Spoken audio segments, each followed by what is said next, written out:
Well, hey guys, we finished up week 2 and I wanted to share what we did with history and science this week. So first of all, for some handwriting and talking a little bit about Native Americans, because we're studying all about Native Americans for this whole month, my daughter chose a page out of Draw Right Now, book number 3, and she wanted to write about buffalo, so I had her do that, and this is her rendition. I think it came out great, and she got kind of creative. She wanted to put some clouds in there, and to go along with the buffalo theme this week, I'll talk to you about this book, Native American Dwellings, and also the Native American Crafts. So in the Native American Dwellings book, we, along with studying our states, and again, we were talking about the Southwest,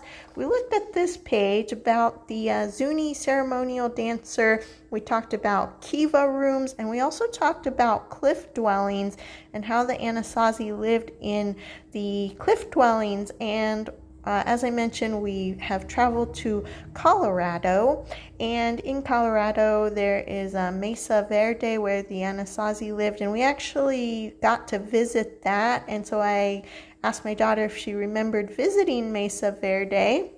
And in the North American Indian Crafts book, we talked about how it was women's jobs to prepare buffalo hide. So the people that lived in the Southwest, they hunted buffalo. Women were tasked to prepare the hide for anything that they would use it for, including making teepees. And here we also talked about teepees and how they would paint the teepees, write history on the teepees, and do geometric figures. And so our art craft project for this week was making a buffalo hide, and we used felt, but you could use whatever you want. You could even do it on paper, and that's how my daughter's buffalo hide came out.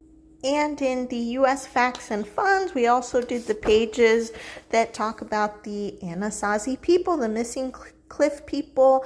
Had her think about maybe why the Anasazi disappeared and why people don't know what happened to them. And then they also had a part about buffalo and how important buffalo are to Native people, and so we talked about that and did the exercises there.